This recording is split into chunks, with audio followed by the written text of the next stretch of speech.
8वीं क्लास के बहुत ही प्यारे बच्चों, 29 मार्च 2021 ਨੂੰ ਤੁਹਾਡੇ ਲਈ एक असाइनमेंट आई सी जिस दे विच 2 अंक वाले प्रश्न सीगे 6।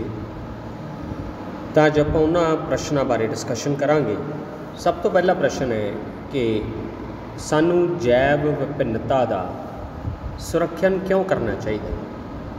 सब तो पहली गल तो तुहानू जीव विभिन्नता बारे पता होना चाहिए है कि धरती ते वख-वख तरह के जंतु अते पौधे है निवास करते हैं। उन्हां दी जिहड़ी एक दूजे तो विभिन्नता हैगी है, भाव वो किवें एक दूजे तो वख है, तो वख-वख तरह का समूह जिहड़ा हैगा उस पूरे नूं जैव विभिन्नता कहा जाता है, जिहदे विच जंतु पौधे ते सूक्ष्म जीव सारे शामिल हैं। तो इसका सुरक्षण करने लई सुरक्षण क्यों करना चाहिए। कारण सब तो पहला कि अपना जिहड़ा परिस्थितिक प्रबंध है वो सुरक्षित रहे, संतुलन बनिया रहे। उदाहरण के तौर पर आपां इकल्ले नहीं जी सकते, आपां एक दूजे का सहयोग लेने हैं। आपां नूं बहुत सारे अजैविक अंश भी सहयोग करते हैं, जिवें ऑक्सीजन है जिस नाल आपां साह लैंदे हैं, है ना, तापमान मिलता आपां नूं, सूरज की रोशनी मिलती है, हवा मिलती है, ये सारा कुछ ये अपना सहयोग करता। कहने तो भाव है भी सजीव ते निर्जीव अंश एक दूजे नाल रल मिल के एक प्रबंध बना देंगे, जिन्होंने आप परिस्थितिक प्रबंध कहने हैं। तो उस परिस्थितिक प्रबंध का संतुलन जो होंदा है तो वो जैव विभिन्नता जो सुरक्षित है तो ही होगा। इस तरह जे जैव विभिन्नता सुरक्षित होगी तो आपां नूं भोजन मिलेगा, या होर बहुत सारे पदार्थ जोड़े है जिवें दवाइयां आपां पौदिਆਂ तो लैंदे हैं, है ना, फर्नीचर का समान या बालन वजों लकड़ी या इस तरह का बहुत सारे पदार्थ है जोड़े सानू उन्हां तो पौदिਆਂ तो मिलते हैं, तो ये आपां नूं मिल सकते हैं। इस तरह बहुत सारे कवियां लई जिहड़े पौधे है वो एक प्रेरणा का स्रोत है। वो पौदिਆਂ की उस सुंदरता नूं अपनियां कवितावां दे विच बयान करते हैं। तो ये जैव विभिन्नता का सानू सुरक्षण क्यों करना चाहिए, उहदे कारण। इस तरह दूसरा प्रश्न है कि जंगलों की अन्नेवाह कटाई वर्खा नूं किवें घटाउंदी है, विस्तार च वर्णन करना।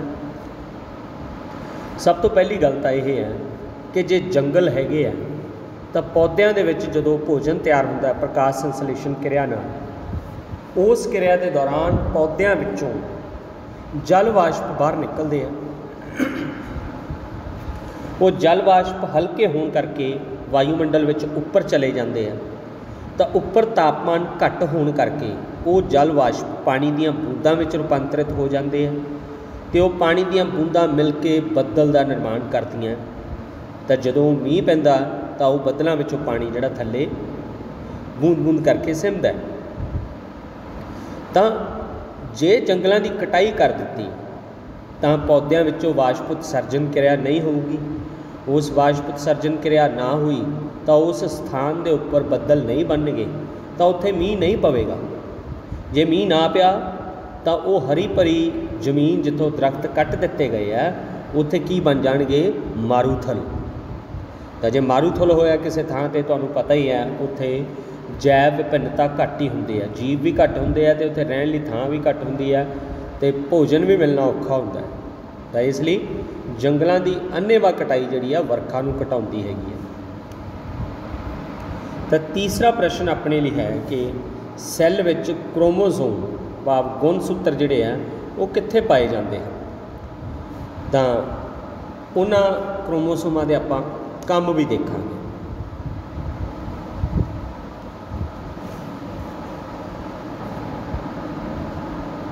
तो तुसीं आ चित्र देख सकते हो, इस दे विच आपां नूं एक पौधा सैल दिखाया होया, एक जंतु सैल दिखाया होया। तो जंतु सैल का बिल्कुल जिहड़ा केंद्र है, जिन्हों केंद्रक कहते हैं, मैं जूम करके वो हिस्सा दिखा रहा, आ केंद्रक है उसका। तो इस केंद्रक दे विच गुणसूत्र होंदे है। तो ये गुणसूत्रां दी हर शरीर दे विच गिनती वख-वख तरह की होंदी है। तो हुण इस दे बारे थोड़ा जिहा आपां देख लीए भी ये काम की करते हैं। सैल विच गुणसूत्र केंद्रक विच पाए जाते हैं ये किसी भी जीव के अनुवंशिकी गुणां नूं एक पीढ़ी तो दूसरी पीढ़ी तक लैके जाते हैं। अनुवंशिकी गुण भाव माता पिता के जिहड़े गुण उन्हां दी औलाद विच आते हैं, वो गुण अनुवंशिकी है। जिवें मान लो भी किसी का कद लम्मा है ना, जे मम्मी डैडी चों जे मान लो डैडी का कद लम्मा है तो जिहड़ी उन्हां दी औलाद हुई उसका कद भी लम्मा निकलिया, तो कह सकते हैं कि यह गुण जिहड़ा है इनू अपने पिता जी तो मिलिया, तो वो एक अनुवंशिकी गुण की उदाहरण है। तो ये जिन्ने भी माता पिता के गुण होंदे है, ये गुण सूत्रां दे विच जमा होंदे है, जिहड़े एक पीढ़ी तो दूसरी पीढ़ी तक जाते हैं। इस तरह अपने को अगला प्रश्न है कि यूकैरियोट्स अते प्रोकैरियोट्स विच अंतर दसना। आपां फिर उसे सॉलिड फाइल ते आवांगे जिथे आपां यूकैरियोट्स ते प्रोकैरियोट्स अंतर देखांगे। तुहानूं अंतर विजुअल है। पहली गल तो तुहानूं प्रोकैरियोट्स बारे पता होना चाहिए। प्रोकैरियोट्स वो जीव होंदे आ जिहड़े धरती ते सब तो पहला बने। उदाहरण के तौर पर मन्निया जाता है कि समुंदर दे विच जीवन की शुरुआत हुई तो उत्थे सब तो पहला एक जिहड़ा सीगा बैक्टीरिया बनया, जिन्हों आपां जीवाणु कहने, वो प्रोकैरियोट है। तो प्रोकैरियोट्स जिहड़े आम तौर पर एक सैली होंदे आ, पर प्रोकैरियोट्स जदों होर उन्हां विच मैच्योरिटी आनी शुरू हुई, उन्हां च समय समय ते बदलाव आने शुरू हुए, तो यूकैरियोट्स विच बदल गए। आपां यूकैरियोट की श्रेणी में आउने हैं। आम तौर पर बहुत सैली होंदे यूकैरियोट तो प्रोकैरियोट एक सैली होंदे। फिर यह भी प्रोकैरियोट्स दे विच न्यूक्लियोलस नहीं हुंदा। न्यूक्लियोलस तो भाव है भी उन्हां दे जिहड़े केंद्रक दी या न्यूक्लियस दी पूरी तरह उसका विकास नहीं होया हुंदा, पर यूकैरियोट्स दे विच न्यूक्लियोलस हुंदा है। तीसरा, प्रोकैरियोट का जिहड़ा केंद्रक है ये झिल्ली दे नाल नहीं घिरिया हुंदा। मतलब प्रोकैरियोट ते यूकैरियोट दे विच मुख्य अंतर यही है कि प्रोकैरियोट का जिहड़ा केंद्रक है पूरी तरह विकसित नहीं हुंदा, जबकि यूकैरियोट का केंद्रक पूरी तरह विकसित हुंदा है। तो यूकैरियोट के केंद्रक के बाहर झिल्ली हुंदी है, झिल्ली नाल घिरिया हुंदा है। तो ये जिहड़े तुहानूं जे 2 नंबर का प्रश्न आया तो 2 अंतर आने चाहिए, जे 3 नंबर का आया तो तुहानूं ये 3 अंतर आने चाहिए हैं। तो इस तो बाद अपना जिहड़ा अगला प्रश्न है, तो अगला प्रश्न है कि अंदरूनी निषेचन अते बाहरी निषेचन विच अंतर दसो। तो यदा भी अपने को सॉलिड फाइल पई है। तो अंदरूनी निषेचन, पहली गल तो निषेचन पता होनी चाहिए तुहानूं गल। निषेचन का भाव है नर युग्मक अते मादा युग्मक का सुमेल, जिस दे सिट्टे वजों युग्मज बनता है। तो युग्मज ही अपन अलग अलग अवस्थावां तो बाद भ्रूण विच विकसित होंदा है। तो ये 2 तरह का निषेचन होंदा है, एक अंदरूनी निषेचन, एक बाहरी निषेचन। अंदरूनी निषेचन वो होंदा है जिहड़ा मादा दे शरीर दे अंदर वापरदा है, भाव जिहड़ा युग्मज का विकास है वो मादा के शरीर के अंदर होंदा है। तो बाहरी निषेचन की है, जदों निषेचन की प्रक्रिया शरीर के बाहर होंदी है। हुण बाहर होने के लिए एक गल समझो, देखो जिहड़े मच्छी या डड्डू होंदे है ना, वो पानी दे विच ही अपने नर ते मादा युग्मक जिहड़े छड्ड दिंदे आ, तो पानी दे विच ही वो नर युग्मक ते मादा युग्मक एक दूजे नूं लभ लैंदे आ, तो उत्थे दोनों का सुमेल हुंदा है, पानी विच ही उस तो युग्मज बन जाते हैं। भाव कहण तो भाव है भी वो जिहड़े युग्मज का विकास हैगा वो मादा के शरीर के अंदर नहीं होया, तो ये बाहरी निषेचन कहने उन्होंने आपां। यह उदाहरण है मच्छी अते डड्डू।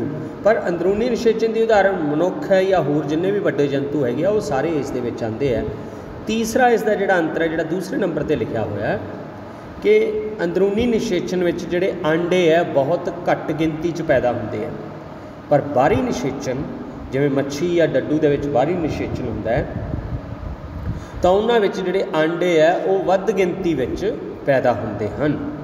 तो ये जिहड़ी अपनी अंदरूनी निषेचन अते बाहरी निषेचन जिहड़ा हैगा उन्हां दोनों का जिहड़ा अंतर हैगा। तो अज की इस असाइनमेंट का जिहड़ा अखीरला प्रश्न है वो है कि अलिंगी प्रजनन की परिभाषा दसो अते जंतुओं विच अलिंगी प्रजनन दीयां 2 विधियां का वर्णन करो। सब तो पहले तो अलिंगी प्रजनन वो हुंदा है जिस विच नर जां मादा युग्मक दे विचों नर जां मादा जनक दे विचों कोई एक ही प्रजनन करता है। भाव किसी एक दे शरीर तो ही नवें जिहड़े जंतु की उत्पत्ति हुंदी है, उस दे विच दोनां दे आपसी सहयोग की लोड़ नहीं हुंदी। तो ये बारे भी तुहानूं मैं दिखाना, मेरे को स्लाइड हैगी है।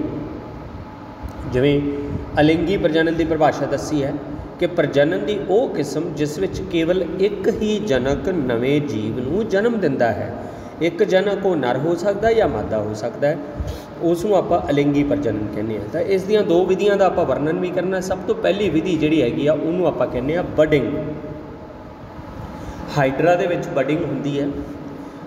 कहण तो भाव है भी हाइड्रा अपने शरीर तो एक छोटी जी कली विकसित कर लैंदा है। वो कलियां ही बाद दे विच विकसित होकर एक इहो जी अवस्था ते पहुँच जांदियां कि जदों वो अपने माता दे शरीर तो वख हो जांदियां, उस तो टुट हो जांदियां, टुट के वो अपने आप को फिर नवे सिरे विकसित करदियां ते वो फिर जदों पूरी वो प्रौढ़ता हासिल कर लैंदियां तो उन्हां विच दुबारा फिर बडिंग की प्रक्रिया हुंदी है, कलियां बनदियां। तो इस तरह करके हाइड्रा दियां अगाह जिहड़ियां पीढ़ियां हैगियां वो अगाह उन्हां दा विकास हुंदा है। हाइड्रा विच बडिंग की परिभाषा की है, इकल्ले जनक तो निकलन वालियां कलियां तो नवे जीव का विकास हुंदा है। इस विधि नूं बडिंग कहंदे हन। दूसरी विधि जिहड़ी हैगी आ वो हैगी आ दो खंडन की।